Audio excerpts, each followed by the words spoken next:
মাদকদ্রব্য নিয়ন্ত্রণ আইন সংশোধন হবে এবং আধুনিক যুগে বিভিন্ন প্রযুক্তির মাধ্যমে অপরাধ সংগঠিত হচ্ছে। এই যে মাদকদ্রব্য অনলাইনে বেচা কিনা হচ্ছে, হয়তো কয়েকটা এজেন্সি মাদকদ্রব্যের বিরুদ্ধে অভিযান চালায়, তারা মামলা দায়ের করে, তা এন্ড অফ দি ডে দেখা যায় এই যে মামলা জটের কারণে বেনিফিটটা চলে যায় এই আসামির কাছে। তা এখন সেই পরিস্থিতি থেকে মুক্ত পাওয়ার জন্য আমরা মাদক দ্রব্যের জন্য আলাদা ট্রাইব্যুনাল সৃজনের প্রস্তাব দিয়েছি, পাশাপাশি এখতিয়ার সম্পন্ন আদালতও থাকবে।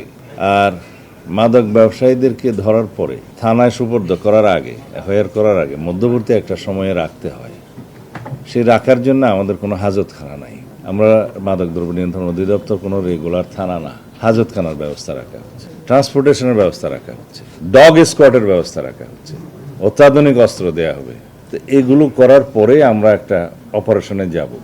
সেই আইনটা আগামী কয়েকদিনের ভিতরে পার্লামেন্টে উঠবে ইনশাআল্লাহ, শক্তিশালী। আপাতত এই সুসংবাদটা দিয়ে আমি যাই। এই বিদ্যমান আইনেই সংশোধন, মাদকদ্রব্য নিয়ন্ত্রণ আইন সংশোধন হবে, আপডেট করা হবে। কয়েকদিন আগে আপনারা দেখছেন জুয়ার উপর একটা মডার্ন আইন উত্থাপন করেছি, সেটাও আগামীতে ইনশাআল্লাহ পাশ হবে কয়েকদিনের মধ্যে। এরপরে সাইবার অ্যাক্টে যাব, আইনি কাঠামো দাঁড় করাতে হবে, তারপরে আরেকটা সংস্থার বাহিনীর মডার্নাইজেশন হবে, আইনি সংস্কার হবে।